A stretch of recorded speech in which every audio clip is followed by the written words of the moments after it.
Welcome to the What Drives You podcast. I'm Kevin Miller. I produce this show to help us all continually discover where we want to go, why, and how to best get there, all the while enjoying the daily drive as much as the destinations we want to reach. In this episode, I'm looking at what drives someone who is on literally some of the world's biggest stages and the examples that we can apply to our own lives. I'm curious about celebrities. I think we all are to some degree. My curiosity is around why we generally think they have something we don't, how they got something that we just don't have or have as much of. We often think of them as more driven than the norm. So my guest here is Chad Jeffers. He is a celebrated musician. His guitar is featured in the Country Music Hall of Fame. He has been Carrie Underwood's guitarist for 17 years. So when you see Carrie Underwood on stage, you see Chad next to her. Well, I've been fortunate to know Chad for a long time. He got picked up by a record label himself as a youth, doing his own thing. So why didn't he keep going that direction? Well, you're about to find out. 4 years ago or so, we had a long call. I was actually pacing out in the parking lot of my office here, and he was questioning sticking to these concert tours with Carrie. During COVID, he actually started working in luxury real estate in Nashville, Tennessee. He also got married. He's now got 2 kids. But I also recently saw him on stage in Vegas, lighting it up with Carrie Underwood. With this conversation, it was fun to question him about his motives, his story, and what drove him to become one of the top guitarists that we have today, and how he balances that with his normal life. And he has the same questions about his journey as you and I do, which is what you're about to hear. You can find Chad at Chad Jeffers, JEFFERS.com. You can find him on social media. Go type him in and you're going to find him playing guitar alongside Carrie Underwood. Hey, if you got a comment or a question about this episode, want to ask a question to me or to Chad, let me know. Send me an email at kmiller@kevinmiller.co. Folks, what drives you, it becomes your reality. So let's work on creating a better reality right here, right now. So drive with me a moment. We're going to walk through the story of famed guitarist Chad Jeffers and what drives him. All right, man, I want to start off just because, you're a celebrity. So what was the last big gig that you did? Which I wasn't sure about because, there's not as many. You're not on stage in front of a zillion people. So you've been doing TV stuff. What was the last gig? Right. Well, first of all, Kevin, it's great to be with you today. Thanks for having me on the podcast. My honor. Yeah. So I've played in front of many camera lenses lately. Yeah. Not many people, but camera lenses. And the last thing we did a string of promos, like a promotional blitz for Carrie Underwood's Christmas album, The Gift. Yeah. Or My Gift, excuse me. And so we did the Today Show, we did the Tonight Show, and we did Seth Meyers and Kelly Clarkson. Okay. So that was the last thing that we have done. But in general speaking, this year has been pretty much a dead year for us in terms of touring. So crazy for what you do. Well, yeah, I had seen, I think the Tonight Show, the Jimmy Fallon one, because my kids, some of my older kids came home and they were saying, "Dad, you got to watch this. It's like Mad Lib Theater or something that he does," and they pull that up, and then in it somewhere there's, I don't know if it was an ad or it was an intro, and it's Carrie Underwood, and I'm saying, "Hey, I know this guy," and so that's so cool. Well, so I saw in your info on your website or something, and I've known for a while that your dad was a musician, and I had seen something about you getting your start around 8 years old, but then right before we start here, you say no, it was actually at 3 years old. I mean, that's a part of one of the episodes I just did. Might have been like episode 11 or something, and it was on just the things that shape our motives, good and bad, as you know. So you can grow up in a household and dad gets drunk and beats the crap out of you, and that shapes your trajectory. So you had a dad who was a musician. So was that it? Professional musician he was? He wasn't a professional musician. He was actually a chemical engineer. Oh, wow. And he also owned a flight school, but he loved playing music. He was a singer-songwriter and was actually making a go of it as much as one could, being married now with kids and living, 5 hours away from Nashville. but he still would manage to come down and do co-writes with different people. One of those songs, Conway and Loretta picked up and recorded. Oh, wow. That is still in the can. But through that, my dad got to know Conway. Conway actually wanted to produce my dad at one point. And so, yeah, I mean, he had a great in with a lot of people here, but just like a lot of people, just never really knocked it out of the park in terms of, the success that what most people And was that think in of. Nashville area? Where were you guys? I grew up in East Tennessee in Kingsport. Okay, right. So, but it's about 5 hours from Nashville, and so part of being in this business is being here in the business. Part of the fabric of the community here. To do something with this. So you have a dad who's done that. So did you find yourself early on gravitating towards music? And I know, my gosh, when you're a little kid, it's hard to remember the motive and the perspective we look back on now, but it was just, you were exposed to it. So it's just kind of what dad did. If he had done football, I mean, my dad, as you know, is a car guy. So as a kid, I was a car guy. It wasn't until I left home that I realized don't really care about cars, but it was fun. It wasn't bad. And I don't know that I did it to please him necessarily. It was just what I was exposed to by practice. So when you look back, was it just as simple as that? It's just, I don't know. It's just what you were exposed to. Or did you find yourself, as a lot of kids do, of, I want to please dad in that sense. Yeah. I don't ever feel like it was a pleasing of him, but I just remember whenever he would have his guitar and perform in front of people, that it like there was an energy to the room when he would start entertaining.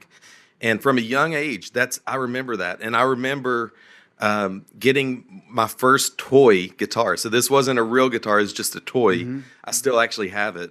It's more of a cardboard instead of like actual wood. Yeah. But I remember getting it, and I remember, my dad had an old Gibson, 1963 Gibson Dove that I have now. But he had it, and his guitar had a case to it. So when I got this toy guitar, I didn't have a case. So I said, Dad, you've got a case. I need a case. My guitar's got to have a case.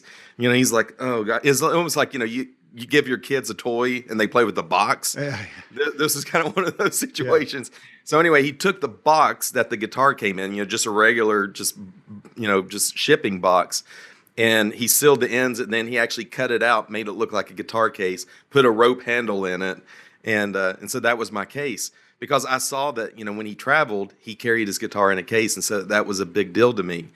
So, seeing him perform gave me the bug to do something, because I saw that he was getting attention whenever he had his guitar in front of people, entertaining them.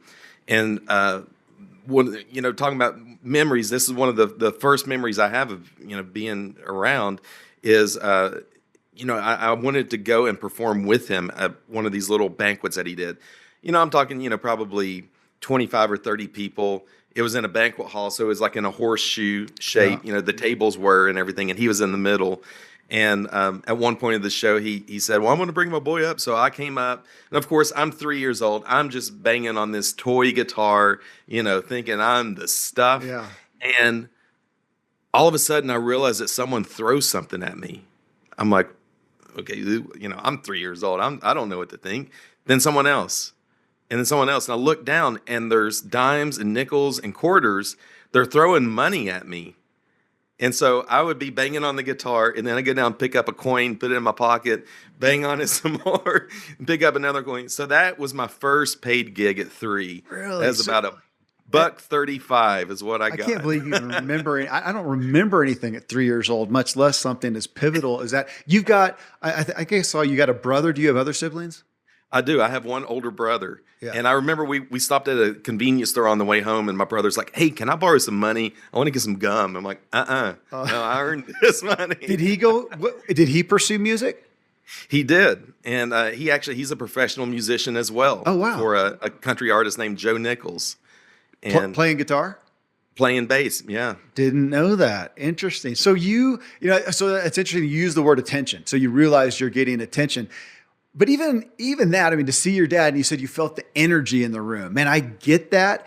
And I've seen, I've got enough kids that I can see the variations, and I can see one thing that the kids are exposed to. And oh my gosh, man, one kid he gravitates toward it, gets excited. And the other guy is cowering. The other kid he's thinking, man, no way do I want to be. And I've got two sons right now specifically. And one, I could see that he would get the energy and the other would go, man, there's no way on earth I'm ever going to do something like that. So it obviously hit a propensity of yours. I mean, do you see yourself as a kid who you enjoyed? I mean, we know that there's some kids who do enjoy attention and some who are, going to go off and be by themselves. Were you that kid that authentically just you enjoyed the attention?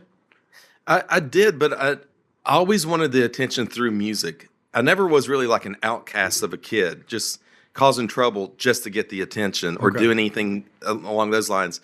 I found that music was kind of my attention getter. It's kind of like that was my bag of tricks was my music. That was what people would look to me, and give me that attention and that dopamine rush. Yeah.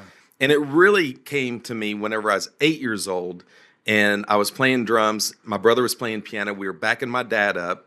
And this would be probably our first real kind of gig, with real instruments. And we played, my dad had this gig in front of 1,500 Rainbow Girls.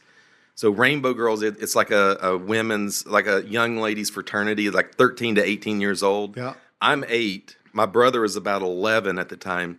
And we are the last event of this particular part of the show.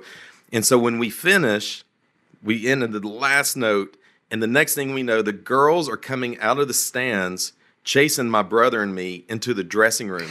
So we're literally running like the Beatles, like a mini rock star. Days at night. And we close the door in the dressing room, and we're both looking at each other like, "What was that?" Number one, and number two, whatever that was, that's what I want to do. Awesome. Like, how can we do more of that? Yeah. And that's when we started more of our family band and started really pursuing music and playing. And, and at the time, we had no idea what we were doing. We were just having fun playing music and just we knew that when we did play, we did get that attention. So I wanted to ask again, was it just, it's the environment that you were in and it was somewhat natural, or was there a point, or I assume there was at some point, when was it that you realized this is what I want to do? Yeah, I mean, it was right there at 8. Because both of us, we're like this, my brother and we were just thinking, this is so cool. And so we just kept on with the family band. My dad was much like your dad. He's like, if we're going to do this, we need to do it with excellence. And if you're going to perform in front of people, you need to be prepared and have everything ready. And so we started doing little conventions around town and, these little gigs that would pay, $300, $500 for us to come in and play. And I think one of the moment that you're kind of alluding to with this is probably I was around 9 or 10, and my dad took me to a store and he said, "All right, Chad, you can pick out whatever bike you want to pick out here in this bicycle shop. You can pick it out." And I'm just like, "What?" Because up to this point, the bikes that we had were just makeshift. We had put together old bikes, and I know that you were into bikes. And so it was all about, just making the best bike out of junk of whatever we had to make it work. And so with this, I was actually able to buy my first bicycle. And he said, all this money is money that you have earned from playing your music, from us doing shows. Yeah. And I think that was the point that really clicked with me. I'm like, oh, you mean I can make money at doing something that I really, really like? I love music. So that was pretty much, I would say that would be the starting point in terms of. Was that then, from that point, I guess it had been even earlier on, but was that an identity? You're in grade school going into high school. Were you the guy that played music? Yes. I was that guy. I'm in the yearbook, and they took pictures of me and told stories about my bike and my cycling and my racing. And I was the bike guy. So was that you? You're the music guy or the guitar guy? What was it? Yeah, I was the guitar guy, music guy, and I was in band. I was in chorus. I was in the drum line, all of those things. But most people knew me as the guitar guy because, I'd be playing, being snuck into bars or whatever and playing on stage, at different places around Kingsport area. And yeah, and of course, the most musical and the superlatives of the yearbook and all of that. And so, and then of course having an older brother, and then one of the other band members in our band, Matt Mahaffey, who has gone on to play with Pink and Beck, and he was on the Shrek 2 album. And actually, right now, his claim to fame is he did all the music for Teenage Mutant Ninja Turtles on Nickelodeon. Wow. He's done all the music for that. And he's also the guy, the Expedia.com. That was him too. So That's awesome. it's amazing that the three of us, kind of a band of brothers here, that we have stuck together and pursued music and actually make a living at it. So how does that take you in? So I saw you double majored in music, business, and marketing at Belmont. Why? Right. Because I knew that would take me to the next level with my music. One thing, whenever I went to college, first of all, let me back up. Whenever we were getting out of high school, my brother, being a little bit ahead of me, I was watching all of this. Yeah. And, my mom is saying, our kids have got to go to college. My dad said, okay. So my dad talked to my brother and me. He said, all right, so your mom, you guys need to go to college. Okay. Well, if you want to do this music thing, you need to go to wherever the music is. Well, there's all kinds of colleges around Nashville. And so why don't you find a college around Nashville that will put you in where the music is actually happening? Because my dad, once again, he knew that if we wanted to pursue music, we couldn't do it 5 hours away in a small town of Kingsport. We had to come to Nashville and be where the music was. College was that vehicle for us to be down here and to actually, be in the thick of it here, and to also get our, education, scratch the mom itch, saying you got to go to college. And so then that's why I went to Belmont. The music business program that I was in actually was a emphasis on product development in terms of being in a studio and making records and making albums. And so I'm actually an audio engineer. It's just wrapped up in a business degree. And I went all year round because I knew that if I didn't go to school, I would have to move back to Kingsport. And the pain of moving back to Kingsport was much more of just the hassle of moving everything as opposed to staying in school all summer. Yeah. And so I did that. And so I graduated in 3.5 years because I was just cranking out the classes. And then I stayed an extra semester and got a marketing degree. Now, during this time, are you still gigging at all? Gigging all the time. Okay. The first half of college, I worked at the Country Music Hall of Fame. That's right. I saw that. Because I wanted to learn more about the history of music. My dad was really, really good on country music history, and so we were raised in that. But this was filling in all the gaps and learning a little bit more.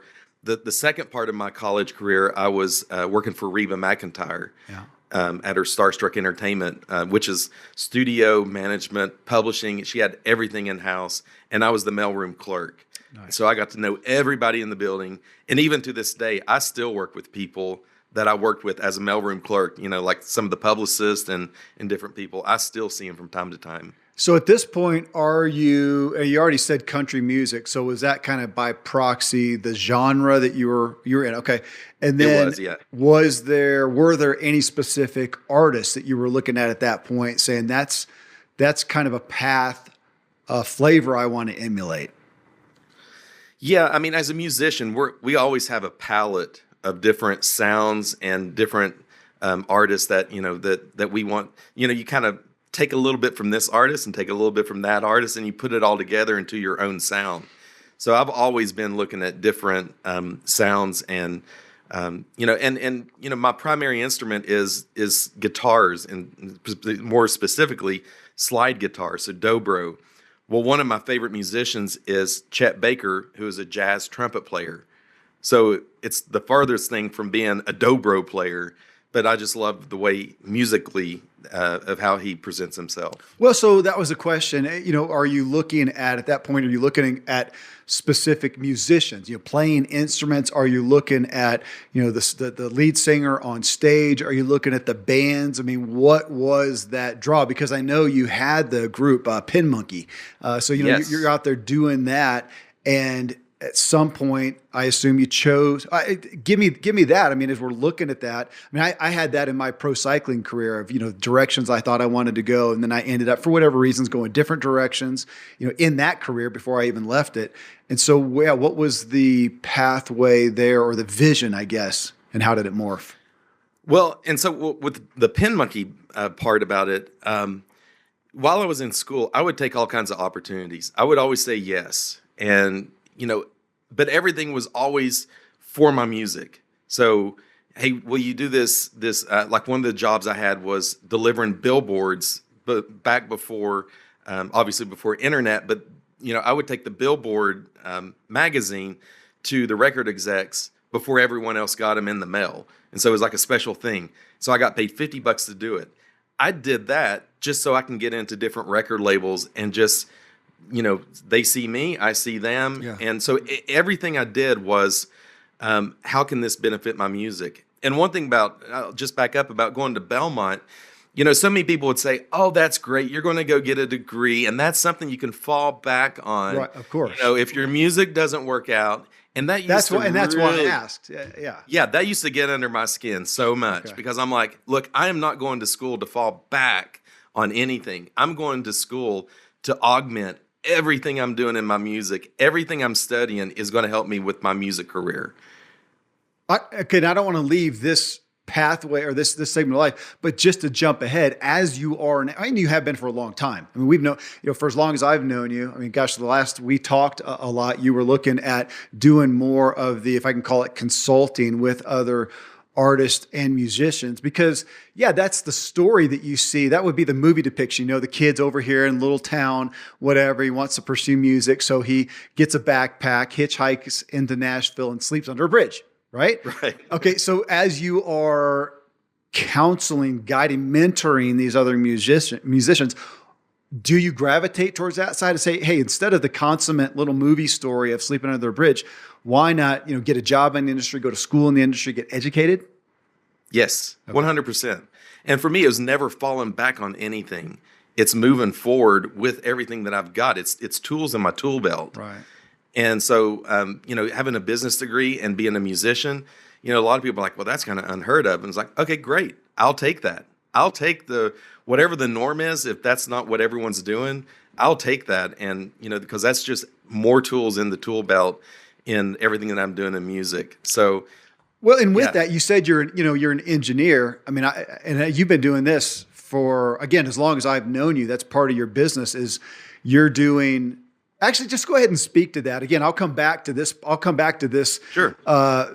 Sequential path of your career, but you do a lot of. You're on stage with Carrie Underwood, but that's not the only story that you're doing. You're also at home in your studio with a gigantic amount of equipment, and you're doing pieces. This blew me away when you and I talked at length, I don't know, a few years ago, and you take somebody wants a clip for their album, they pay you, and you can do it from your house because of all that ability. Kind of give people a picture of what you do there.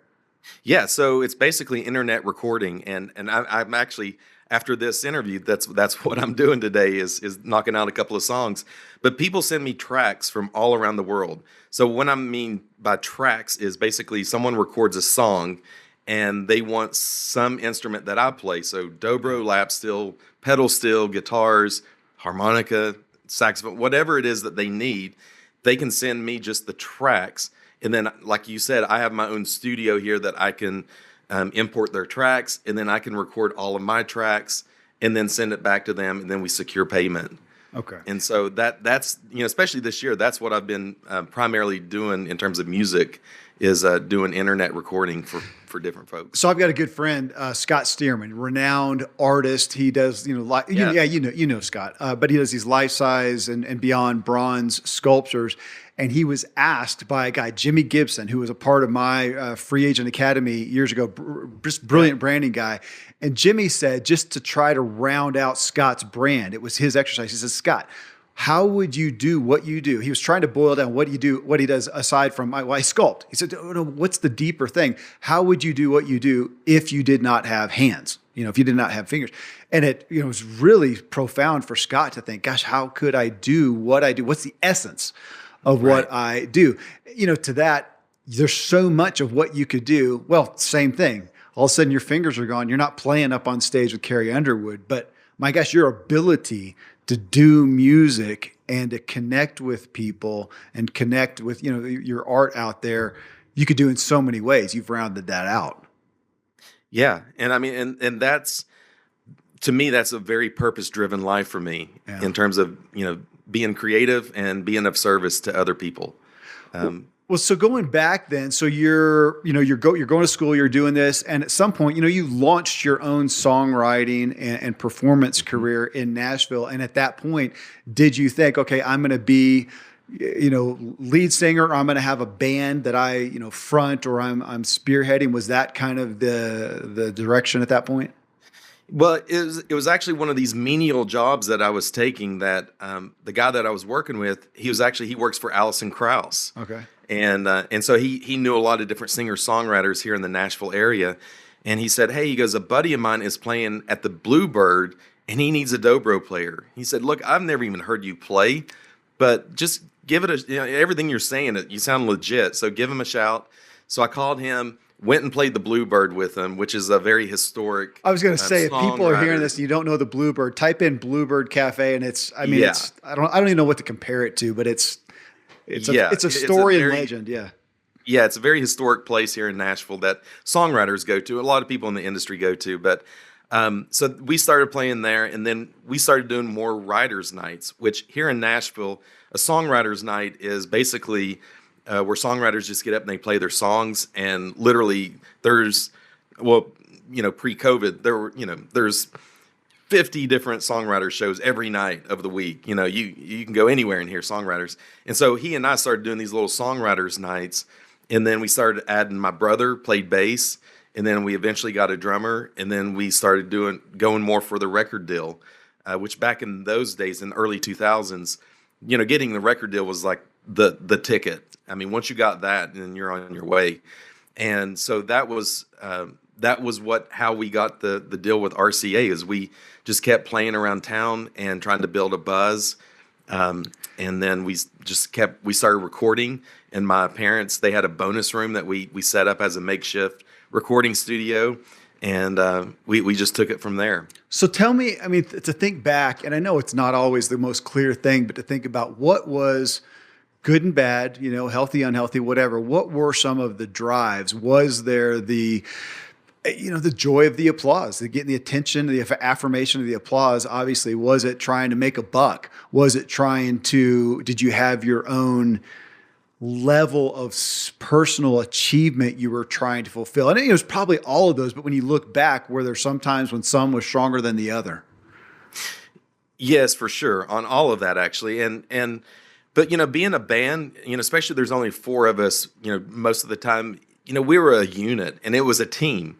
And so there was a lot of times we'd go into radio stations, and, the program director who's in charge of actually programming the songs that you hear on the radio, sometimes he or she didn't like us. And they're like, yeah, we don't like you. But then we would play for them live, and they're like, okay, we're adding you guys right now. Come. There's this one guy that he was so adamant that he would never add us. We played for him. He said, oh my gosh, took us into the studio. The disc jockey in there was like, well, we got to do weather. He goes, hey, weather can wait. I wanted to set these guys up, and literally set us up, and we played live for about 20 minutes on his radio station.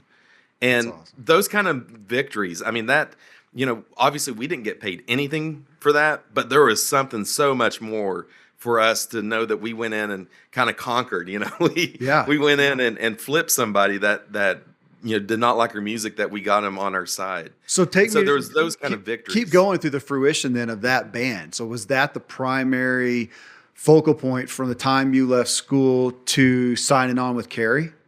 Yeah, well, so from Pin Monkey, in terms of our sales, we only sold about 60,000 or 80,000 units, which, and for a major label, for an RCA label, that's a failure. Mm-hmm. So unless you sell 500,000 or more, especially back in those days. Really? So man, that's a far cry, as you know, from the book industry, man. You don't have to. It's and it's a lot different now, because a lot, more people are doing more independent. Yeah. And, it's more digital. This is back more into physical CDs, so, there's a lot more costs for them. But so we, with Pin Monkey, we got dropped from the label. We actually did another independent album. And at the time, a guy named Mark Bright was our producer. So he comes into the story a little bit later. So Pin Monkey, we just couldn't get played. We couldn't get dates or anything like that. And then that's when Keith Urban called me and said, "Hey, we're looking for a slide player. You're the guy." And I'm like, "Well, okay, let's go do this." How did you know him? Well, just from doing different festivals. We do festivals with multiple artists, and so he had heard of Pin Monkey, and then one of the guys that I wrote a lot of songs with, we did a demo, and one of Keith Urban's drummers actually heard me play, and he goes, "We need that guy." And so pretty much just on the recommendation of what he heard me do in the studio, then told Keith. Keith had known about Pin Monkey, so it all kind of came together from that. Was there a time, Chad, when you decided to specialize in that different genre of style of guitar than just the norm? And did you do it to differentiate yourself, or was it just an authentic interest in that style? It was an authentic interest, but there was a time whenever I was getting out of Belmont, I was thinking, which is the university I went to, I'm thinking, man, in terms of my guitar, I'm thinking, did I major in a minor instrument here? Yeah. I was almost thinking the opposite. I was thinking, is this a drawback that, not every song has a dobro in it or a resophonic guitar? But it actually turned out to be more of a positive because no one else was playing it. Yeah. So whenever there was a need for one, I was the guy. But then the other way that I differentiated myself is that I was able to learn other instruments. So I've always been a guitar player, so I could play acoustic guitar. I could play dobro. I could play, with Keith, with more of the banjo and mandolin and different things like that. So that's what I've been known as, even like with Carrie, in terms of like playing harmonica and saxophone. They basically, Carrie makes a joke. She goes, "Well, whatever we need, we just give it to Chad and he'll just learn it." And so that's kind of been the identity with a lot of stuff that I do. So during that time, were you full-time music, or were you having to do side jobs to support yourself? No, I was full-time music. So right out of college, after I got my first gig, and then Pin Monkey happened, and then Keith Urban. And then soon after Keith was Kenny Loggins. And then right after Kenny Loggins is when Carrie called. But then as we look at the multiple streams of income, where, right. It sounds right away. So you had some money coming in from, here's the band. Then you've got these other performers that are hiring you. Is that what we're going to call studio work? Well, most of those were still live. So okay. Keith Urban was live and Kenny Loggins was live. And of course, Carrie is live. And then also doing studio work for other people, for songwriters doing demos or demonstration recordings, with them and, with recording my own stuff. So, so the multiple streams came from that. And then along the way, everyone was asking me, how did you get a gig with Keith Urban? How did you get a gig with Carrie Underwood or Kenny Loggins? And this is the wisdom of your dad. He said, why don't you write a book about all the stuff you've already done? And so then that's when the book 25 Notes for the Successful Musician came along. And by the way, I copied your dad on everything. 25 notes, 48 days. Oh, sweet. It's okay. I told him that, and he said, that's great. And anyway, but that's one way that I wanted to give back to other people and for those questions that I kept getting asked, how do I do it? So here you've got this band and you're going after, you get an initial record deal. When was the point, or was there a point where you found your place? As you're doing stuff for Keith Urban and Kenny Loggins, and then with Carrie, to say, okay, this feels good. I'm comfortable here. I can rest here. Or this, again, it's just a fit. Did that happen? Yeah. And honestly, it really hasn't come until I've been with Carrie for about 13 years. I'd say the fit that you're talking about probably has happened in the last 5 years. Just where I just really just comfortable. I am who I am, and this is what I do. Well, we talked. I don't know when it was that we talked last. It was about 5 years ago. Was it about 5 years ago? Because I remember I was here at this office and I was walking around outside, and you were kind of looking at that and going, hey, the thing with Carrie, it could end. Right. Or you could tire of it at some point, and that's still on the table, I assume. It always is. Yeah. And it's that way with any artist. Yeah. You never know how long an artist is going to tour. Yeah. Well, gosh, even the dependence on that, if she gets, it sounds morbid, hits by a truck or, whatever, something happens, she can't go. you're all of a sudden out of, I mean, I guess you can put yourself on the market and say, hey, I'm not there. And you could land a shot with another artist out there. Because is she kind of, when she happened, now you talked about you were doing stuff with Keith Urban, with Kenny Loggins, but when she came along, was it just a consistent enough thing that it took you off the market, if I can say? I mean, your availability. Yeah, somewhat.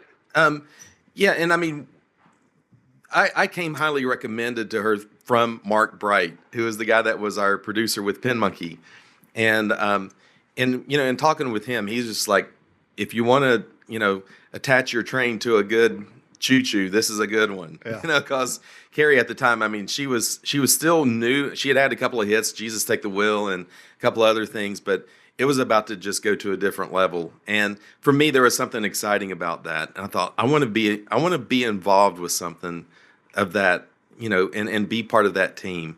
And so that was one of the big factors for me getting on. And then, once you get in, and then, your band becomes like your second family. And, we're just a band of brothers that we all like to be around. And so, it was kind of a molding, in about 6 month period of time there. Well, so that's interesting. So yeah, again, 5 years ago or so, and we're talking and you're looking at other options and thinking about what you should do, what direction.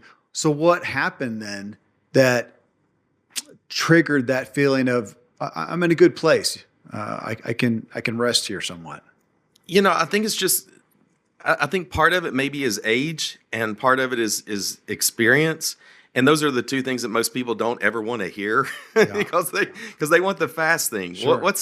Give me the nugget. And to me, it was more of just coming into my own and just being more secure with that. And I think there's an authenticity to that. And the more authentic that I became, not only with myself, but with others, that was also kind of the breathing deep part, where you can really breathe in and you're just like, all right, here we are. And explain that more. So what was that change of feeling like was there a feeling of you weren't authentic, or you just didn't understand yourself enough that changed? I think it was a little bit of both. I'm a big journal writer, so I'm always diving into this, and I always like doing the deep work on this.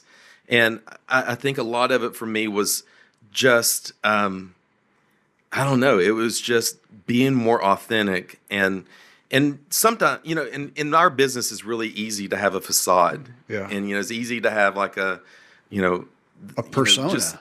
A persona, and kind of wearing a different mask than what you really are. And I think for me, it was whenever, you're able to take the mask off, and then people still like you, and they still want to be around you, and they still hire you, and on all that stuff. Then you're able to say, well, maybe I'm not that bad, at all anyway. And the first, with the mask off, maybe I'm not that bad.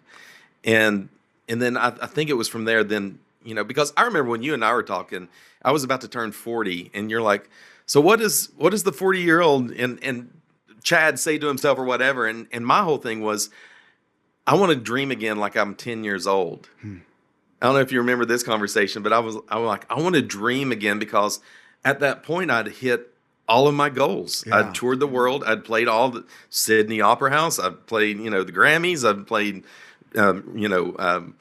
Madison Square Gardens, the Ryman, the Opry. I've done all of that stuff. And it's like, how can I dream again like I'm 10 years old?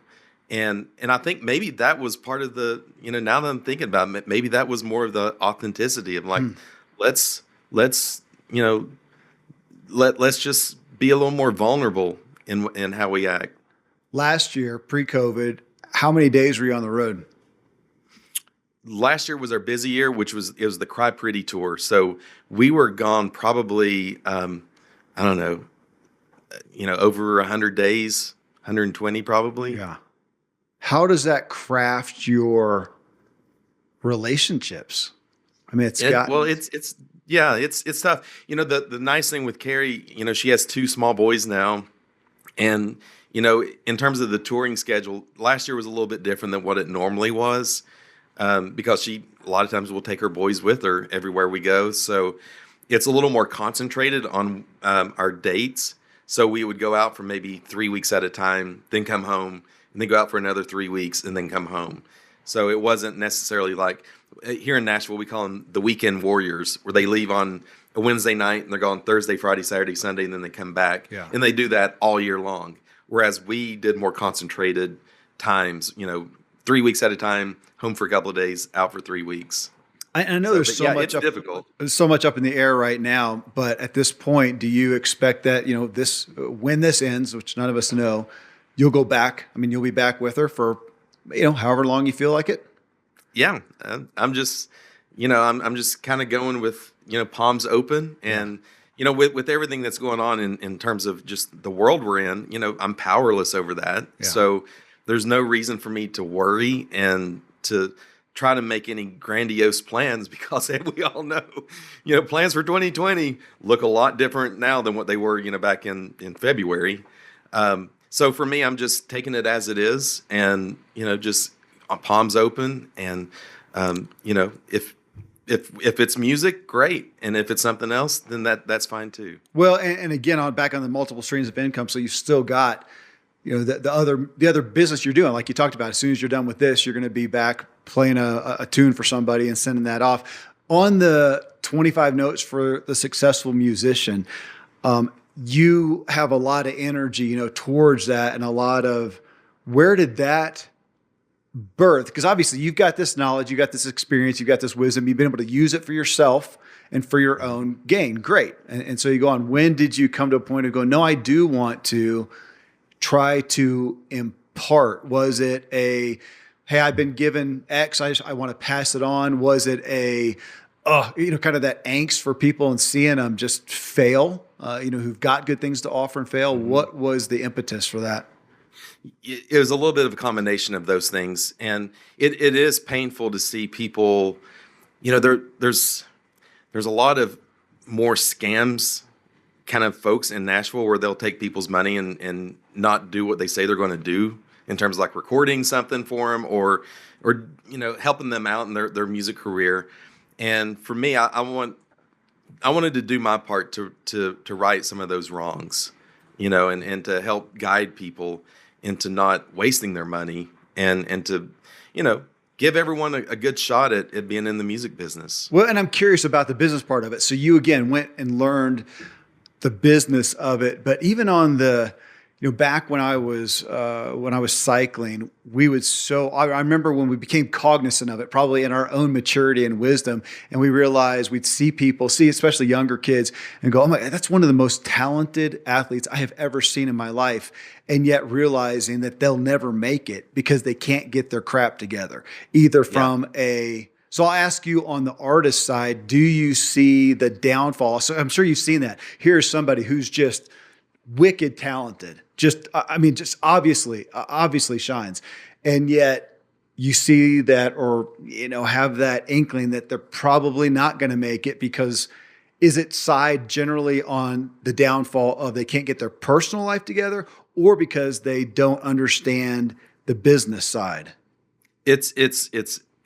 We see everything, and it's all the time. This is not just something like, just every blue moon you see. This is like, we have, like the band with Carrie, we have this talk all the time in terms of seeing people and we're like, man, this kid's got so much talent, and he's either lazy or he's, like what you're saying, his personal life is just a mess, and he can't hold down a job. He doesn't show up on time. When he does, he's not dressed right, or he doesn't look the musician part, or and it's like, it's all over the map. And it's like, if someone with that talent could, and they have the drive, they've got to have the drive, because if you don't, it's like pulling something through mud. It just doesn't work.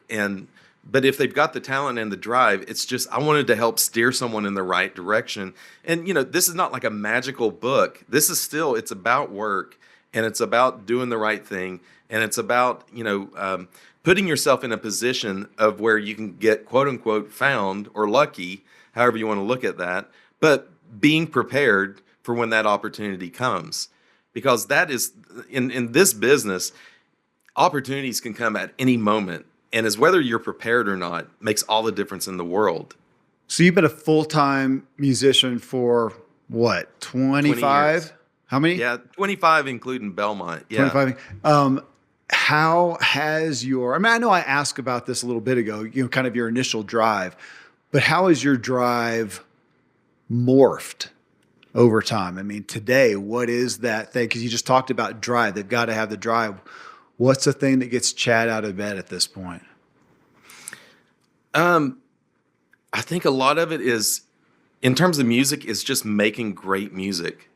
There are those days where, I practice every day, regardless of whether I want to or not.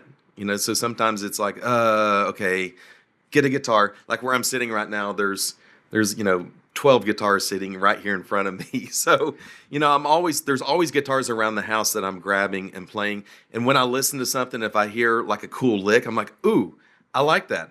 And I'll go get a guitar and I'll figure that lick out because the love of the music. And, of course, like what we were talking about earlier, some of my influences, a lot of times these little licks, I'll put them in the back of my mind. So if I can use that somewhere, like I'm recording today. So if there's a lick that I'm like, ooh, that would be great in this song, make it my own and put that lick in there. So I'm always learning something. And I think that's the one thing with music is you never stop learning. You're always learning, and you're always learning from different genres, different, sometimes very different places that most people think, because they're like, you're a country musician, so you must listen to country music all the time. Well, that's not true. I listen to a lot of different styles and genres.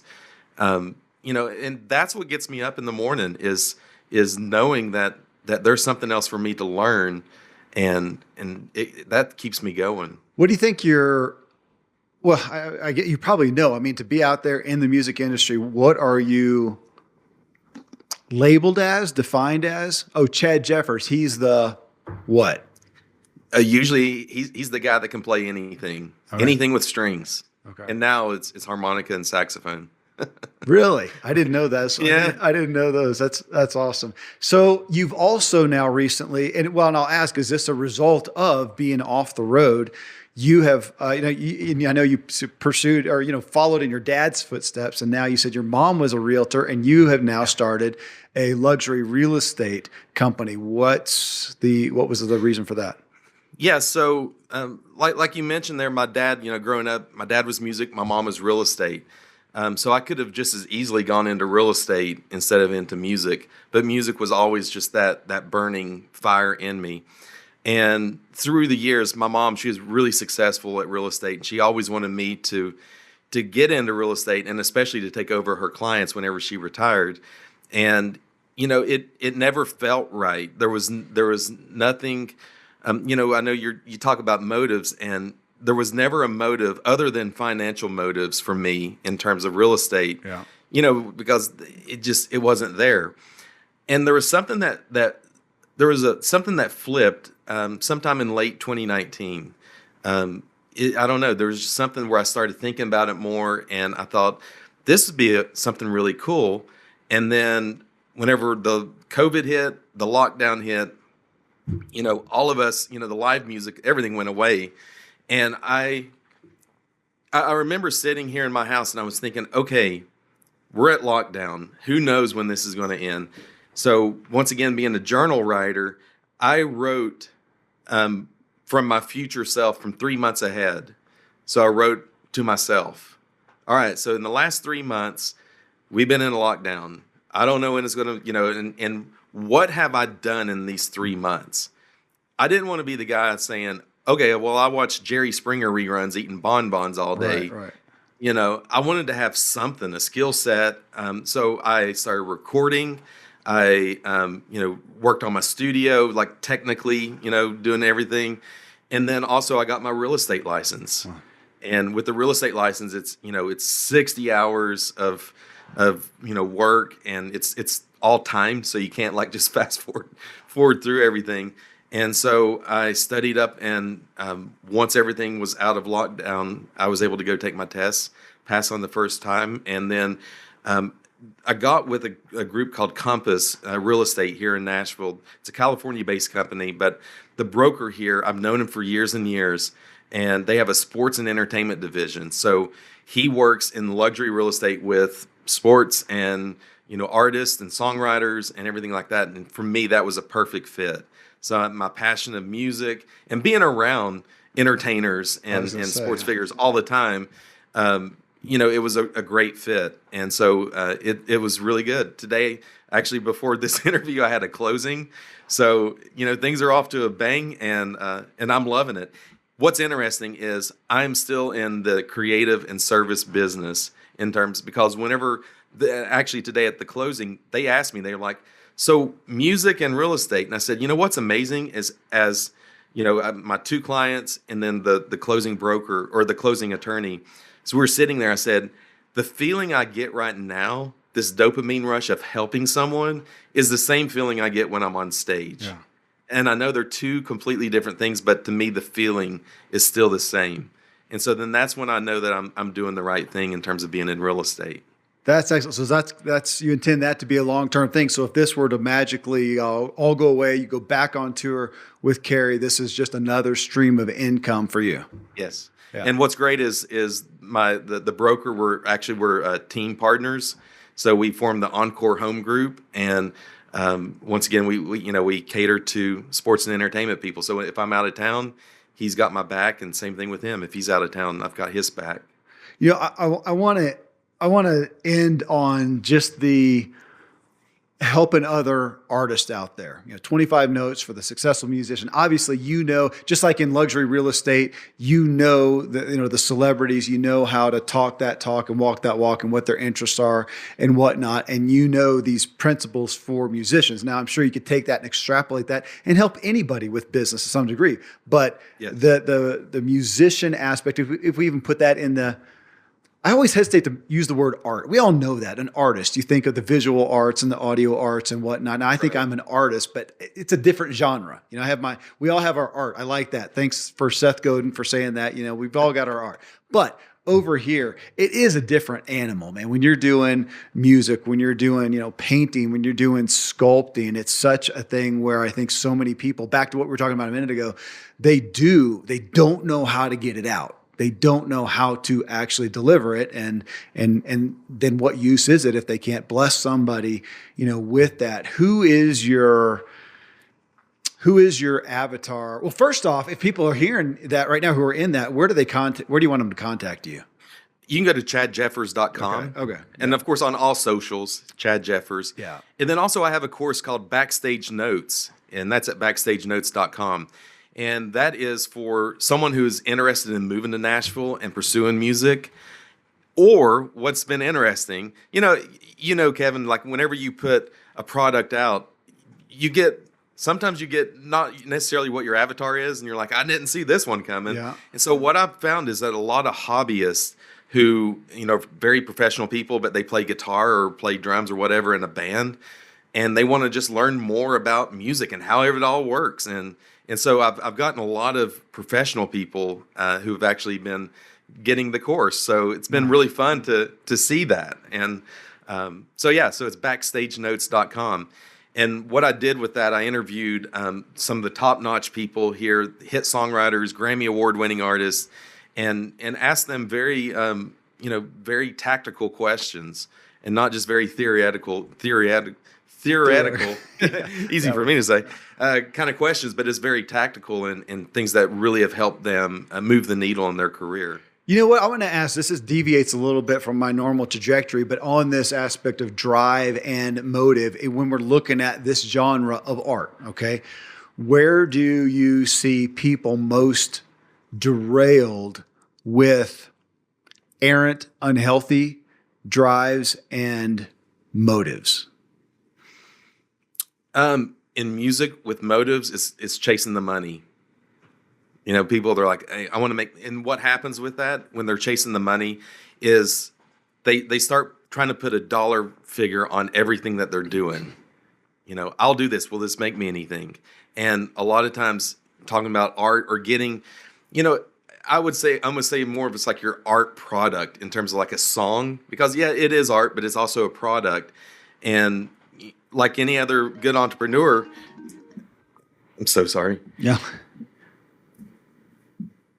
All right. So in terms of getting art out, it is a product, and it is something that